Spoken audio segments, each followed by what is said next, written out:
All right, we're looking at lesson 48 here, going for the record for the fastest lesson ever. I'll probably end up talking twice as long as I normally do. Sorry about that.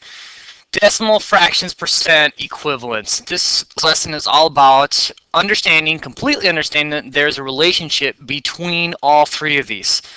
I'm personally, as your math teacher, I'm like, why do they make this an individual lesson?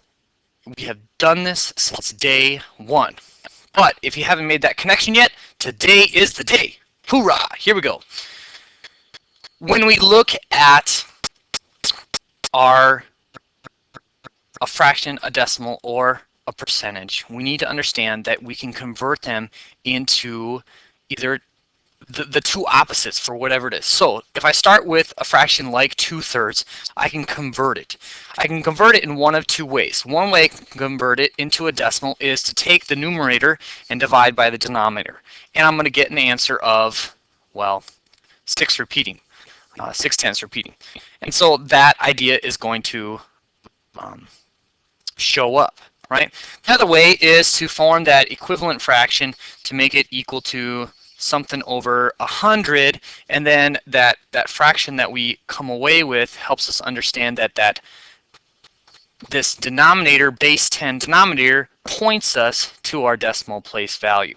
And so there are those two options. But in a number such as 2/3, that doesn't happen cleanly, so division is the better process.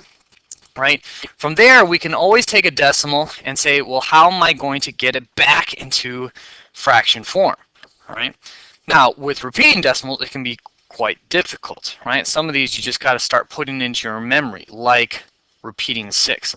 But in general, we can usually get a pretty good sense of where we want to be by understanding that we have this idea, right? And it's 6/10, right? Now it's a repeating 6/10, so it's kind of like this. So we can't just take 6 and 10 and go with it, right? We got to understand that there's more going on here, right?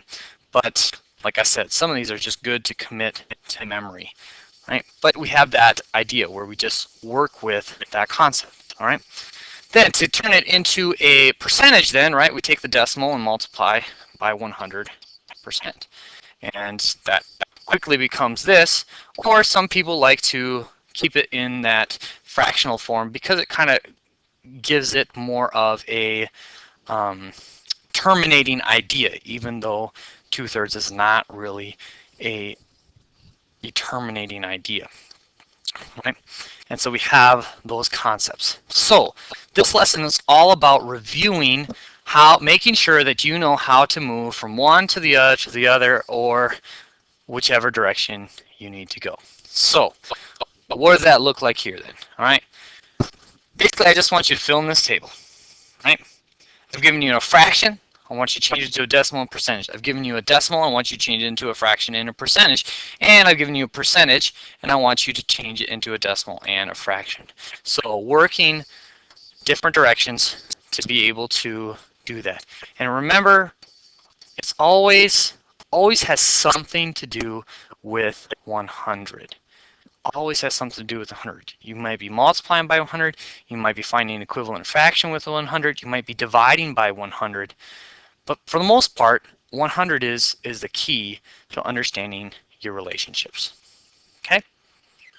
All right, like I said, review lesson. Let's keep it short. If you have questions on this, if this doesn't make sense, ask them in class as we work through this lesson. That's it.